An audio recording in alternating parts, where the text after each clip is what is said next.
Bueno, buenas tardes, buenas noches. En esta clase eh, nos ocuparemos del texto de Jorge Gelman, que es la lucha por el control del Estado, la administración colonial y las élites, el poder que tienen las élites. Es un texto, muy buen texto, explica bien esto que quiero trabajar con ustedes, que es entender el centro del reformismo borbónico. Ya vimos en clases anteriores que cuando llegan los Borbones, luego de la Guerra de Sucesión Española, se encuentran con una España devastada, bancarrota, crisis. Vimos el texto de Eliot, eh, también lo vimos el texto de David Braden, en el cual entendemos la situación en la que se encuentra Felipe V, el primer monarca borbónico en España.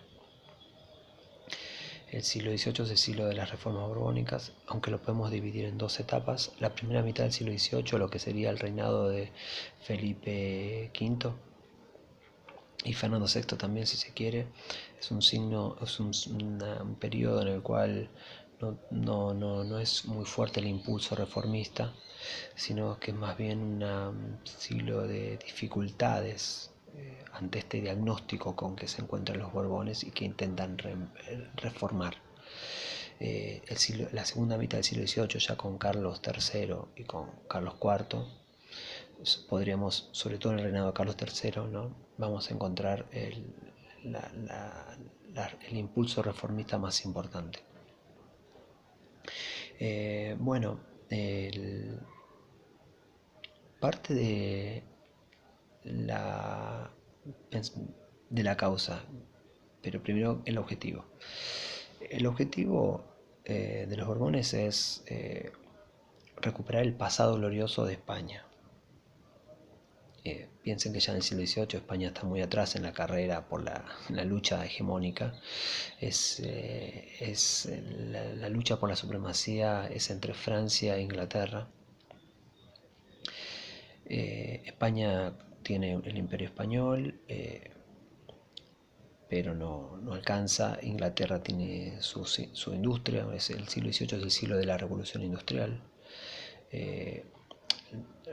Francia también va a ser muy fuerte, luego Francia le va a seguir en la carrera por la industrialización. Pensemos también en sentido económico la importancia del comercio de Holanda, así que España va a quedar muy atrás en esta carrera. Portugal tiene a Brasil, y el comercio de esclavos, ¿no? Pero la lucha es entre Francia e Inglaterra. Bien, ¿qué, ¿cuál es el diagnóstico si vamos al texto de Hellman? El problema el problema es el pacto colonial. Esta constitución no escrita, esta relación que va a haber entre los súbditos americanos sobre todo con la monarquía, con la corona. La consigna, la frase que sintetiza esto, ya lo leímos en otros textos, es: la ley se acata pero no se cumple. ¿Esto qué quiere decir? Que los grupos poderosos americanos, llamadas élites, una cosa cuando lees y otra cosa cuando lo pronuncias, tenían gran margen de poder, lo que va, de alguna manera, va a permitir que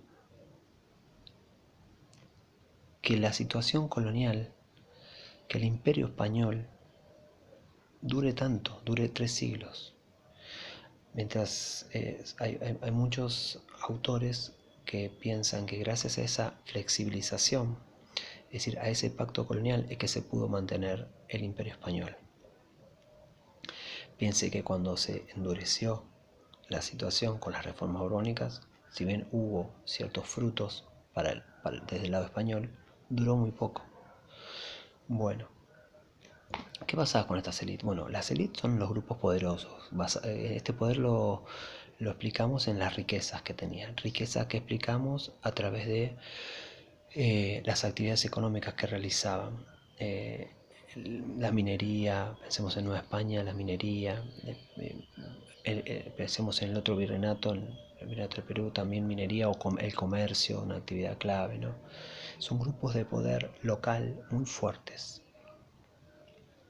que manejan todos los aparatos de poder en América.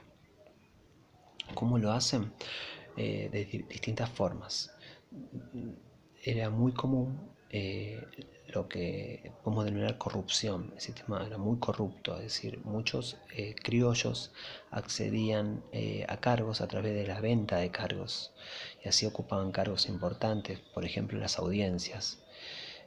También hablar de élite es hablar del poder y no solo hablar en sentido económico, pensemos en otros factores de poder como la iglesia, es decir, muchos obispados, hasta en los conventos se podría decir que había mucha presencia de la élite.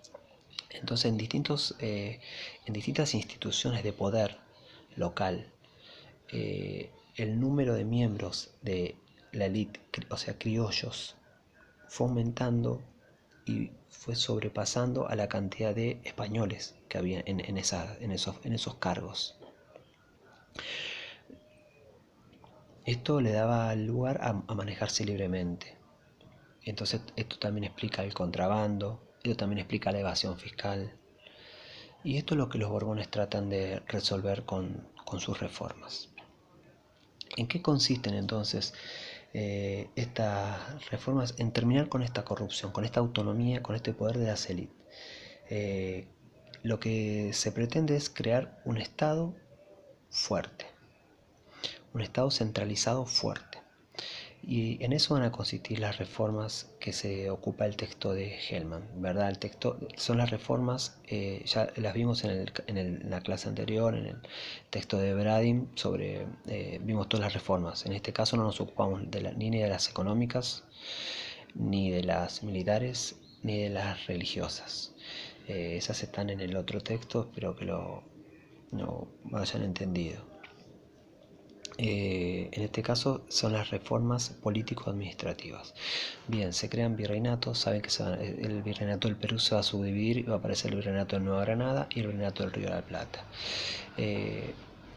Dentro de las reformas, aparte de la creación, ese es en los libros o cuando trabajamos con los chicos, es la principal reforma que más llama la atención, el mapa, el nuevo virreinato, el virreinato del Río de la Plata. Nosotros pensando en la historia argentina, pero sin embargo hay otros aspectos de las reformas político-administrativas que hay que prestarle más atención.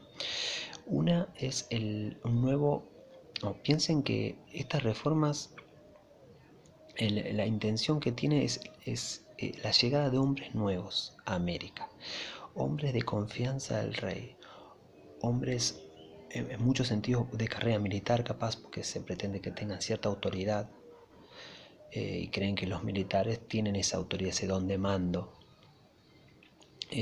Hombres de confianza del rey con un sueldo para evitar que se metan en negocios. Así se crea, por ejemplo, el cargo de intendente, que saben que antes los virreinatos estaban divididos en gobernaciones. Bueno, ahora los virreinatos se van a dividir en intendencias. Cada intendencia va a haber un intendente. El intendente debe ser español, debe cobrar un sueldo y va a tener instrucciones de no acercarse o no permitir que la élite se le acerque, alejar a la élite del poder. Tarea un poco difícil, ¿no? Bueno, otros funcionarios clave, por ejemplo, tenemos el tema de las audiencias, que administran la justicia, ya lo vimos eso. Era importante como hasta el principio del siglo XVIII encontramos un número de criollos mayor al número de españoles. Había aumentado mucho el número de criollos de la élite, no son criollos, no son gauchos, son de las familias ricas, ¿no? Ocupaban cargos en las audiencias. Bueno, los Borbones van a tratar de revertir esta situación y van a tratar así van a llegar nuevos funcionarios de carrera, porque tenían que ser hombres de carrera, estudiosos, y que cobrarían su sueldo. La idea es la misma, ¿no? Alejarlos de de este negocio que es que permite el poder en América, ¿no? La corrupción, digamos. Bueno, en esto consiste esta avanzada. Luego el texto avanza, ya finalizando, sobre qué resultados tienen estas reformas. Muy difícil alejar a la élite del poder. La élite, las familias, las familias poderosas de la América colonial van a encontrar siempre la manera de estar cerca del poder. Si bien sus familiares ya no pueden ser, no sé, obispos, estar en las audiencias o ser intendentes, sí van a encontrar la manera de acercarse con algún negocio. Hasta uno de los aspectos centrales, contradictorios, son los propios sueldos. Dijimos que cobrarían sueldos. Esos sueldos no eran muy altos que digamos. Entonces estas familias se acercan a estos funcionarios y les van proponiendo ciertos negocios, ¿no? Para tener una vida digna, digamos, ¿sí? En base a su estatus. Y así van a empezar a acercarse. Otra manera también es mediante los casamientos. Tienen, no sé, una familia poderosa de Lima, tiene una hija, no sé, 16 años y se la presenta al intendente y así ya lo tiene al intendente sentado en la mesa. Y así va a haber muchas, o por casamientos, matrimonios, o por negocios, de alguna manera el élite va a ir otra vez recuperando ese poder que perdió en esta segunda mitad del siglo XVIII.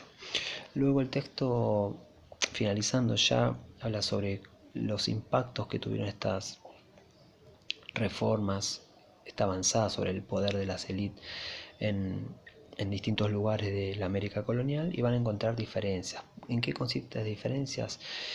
Por ejemplo, en donde más resistencia hubo quizás fue en México y en Perú, que son los dos antiguos virreinatos, las dos capitales, las dos primeras capitales, ¿no? Centro de poder.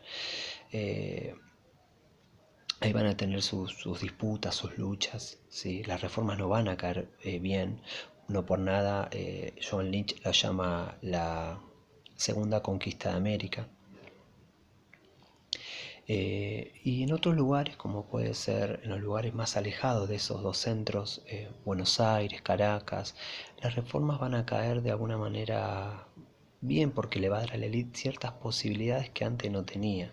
Cuando se vean que esas posibilidades no alcanzan sus expectativas, ahí tenemos quizás una explicación de por qué. Piensen en los dos grandes centros de poder, Perú y México, donde hubo más resistencia a estas reformas, son los lugares donde más tardíamente se produjeron los movimientos independentistas. En cambio, en otros lugares, como puede ser Buenos Aires y Caracas, ¿sí? Son los lugares donde pronto sucedieron los estallidos revolucionarios de 1810 cuando cae el poder español. Bueno, espero que esto les haya servido. Lean el capítulo, es un muy buen texto. Espero que estén bien y seguimos en contacto. Saludos.